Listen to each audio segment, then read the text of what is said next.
Hi guys! Good morning mga ka-weekender! So, dito kami ngayon sa Matabungkay, Batangas.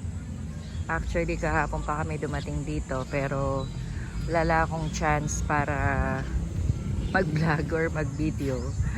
So, eto yung resort na pinuntahan namin dito sa Batangas ngayon. Gusto kong i-share sa inyo. So, eto yung parking nila. And actually, ang pangalan na itong resort is Al Fresco. Al Fresco Resort dito sa Matabungkay.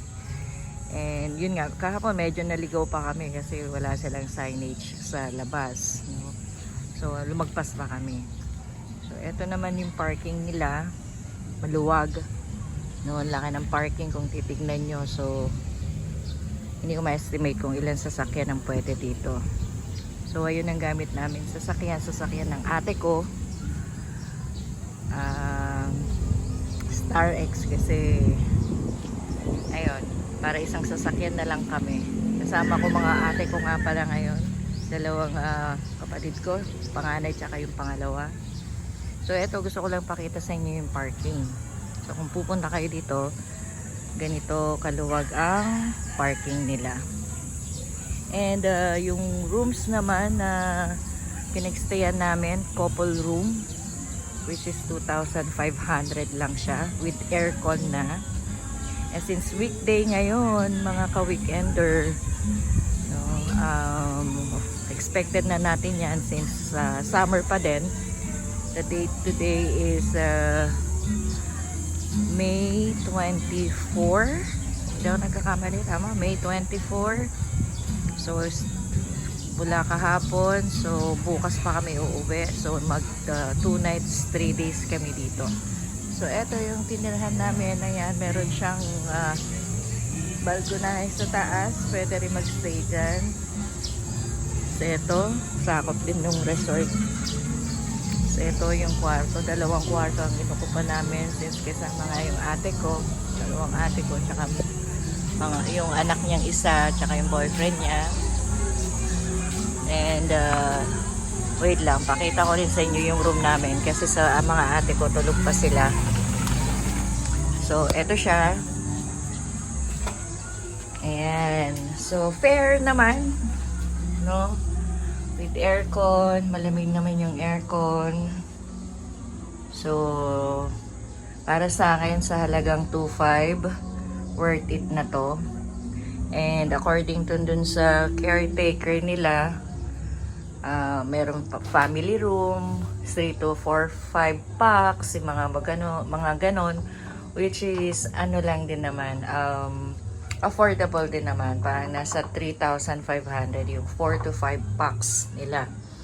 So, eto mga ka-weekender, etong sorry, eto yung banyo. No, again, okay naman, malinis. Gumagana naman yung heater sa shower. Okay naman yung flow ng tubig, pati itong bowl nila. Okay naman siya. So, ayan. So, eto yung room namin. Ayan. And, dim light lang siya. Wala silang, alam mo yun, wala silang daylight. So, labas tayo. Punta naman tayo sa ibang rooms. For sure, hindi natin masisilip yung mga rooms. So, ayan si Papa. Hi, Pa. Ayan, nagkakape na kami actually. And, madaling araw na ako nakatulog. Kwentuhan kami hanggang past 12. So, hindi ako nakatulog agad. So, I think ito, rooms pa rin nila dito. Well, mga ka-weekender, no, sa tingin ko, medyo matagal na tong resort na to. Eto, okay. So, may alley to. No, pasok ka dyan sa pintong yan, and then may 2 pintuan.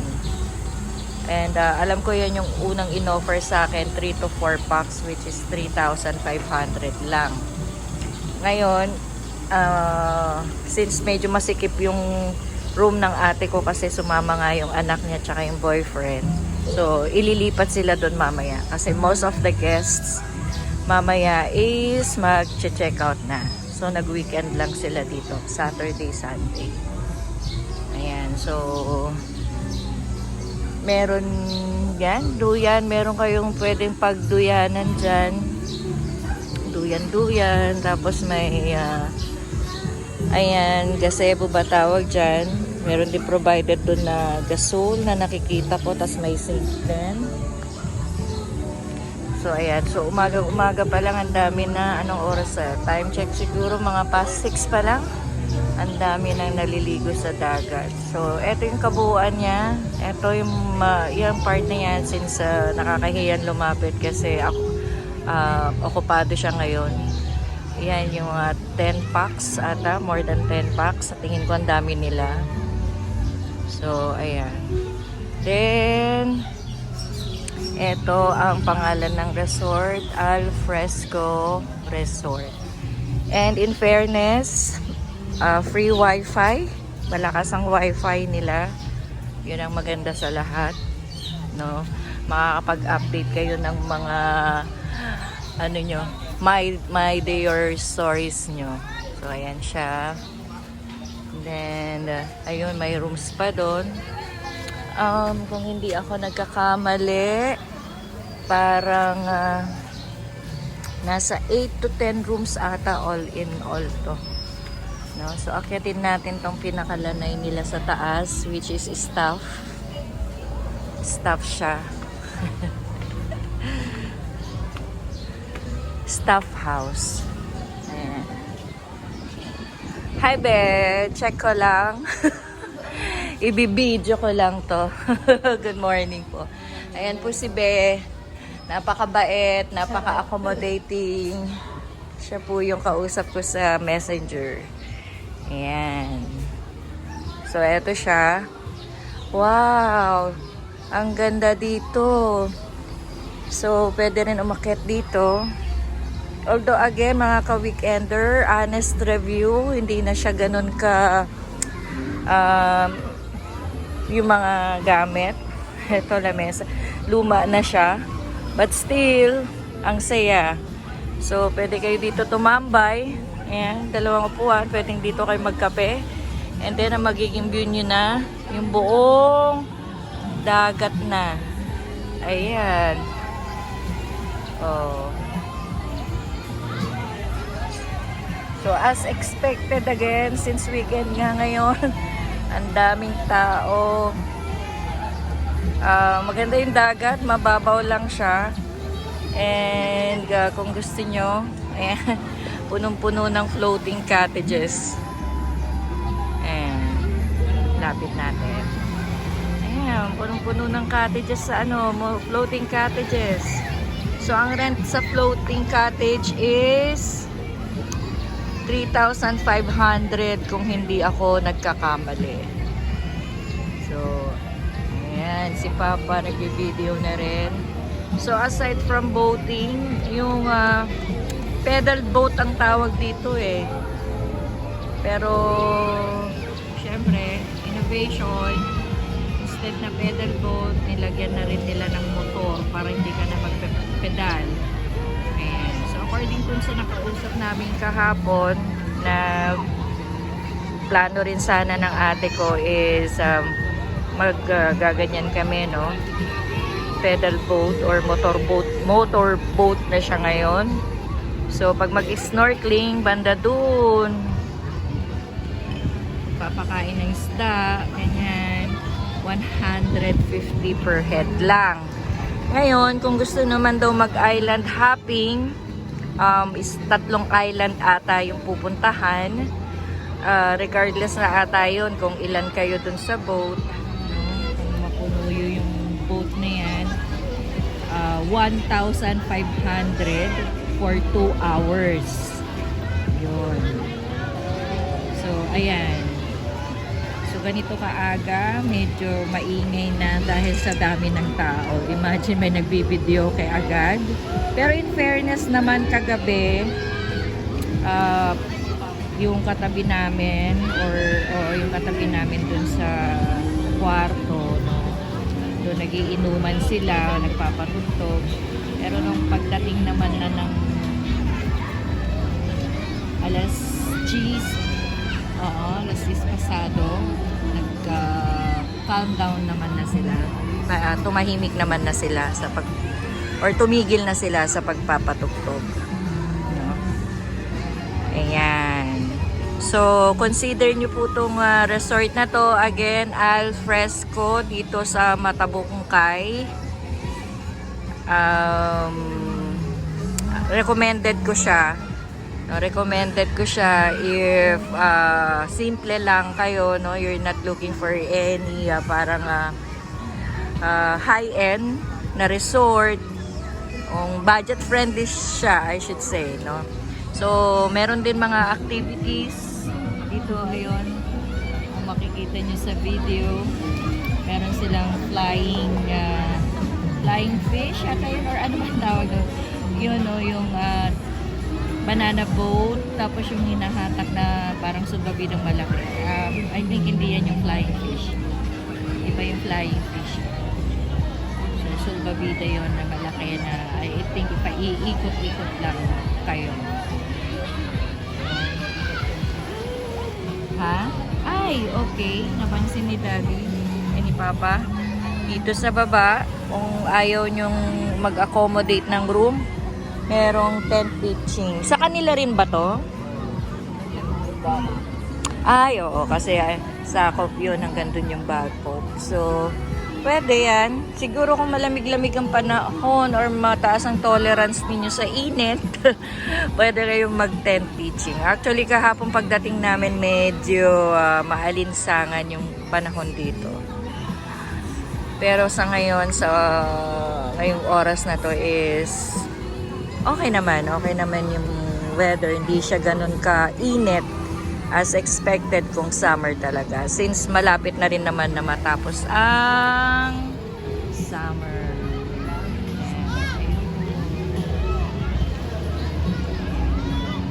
So, yan mga ka-weekender. Ito lang may share ko sa inyo. So, medyo maigsi, no, itong ating video or vlog for today. Lang masyadong ganap. Siguro kung meron man, itutuloy ko na lang. I-video ko na lang ulit kung may iba pa kaming ganap. And syempre, may mga pictures pa rin na isisingit-singit natin. So, ayun. Pero mag-boat ride or baka mag-island hopping sila. And they're all wearing black. No, naka-black lahat sila. Color coded sa uniform. Ayan. So, mababaw siya mga ka-weekender. May mga baby naliligo doon. So, kung may chance, pwede ko rin dalhin dito yung aking apo.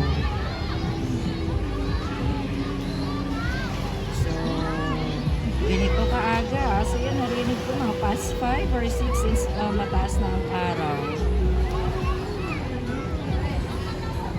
Marami nang nasa dagat. So ayun lang mga ka-weekender. Maybe later again kung meron pa tayong idadagdag na videos na ipapakita sa inyo. But so far, eto na yung kabuuan ng resort na pinag-stayan namin. No? So, ayan. Again, ulitin ko sa inyo, honest review, this resort is kinda old na. Hindi na siya ganun kabago.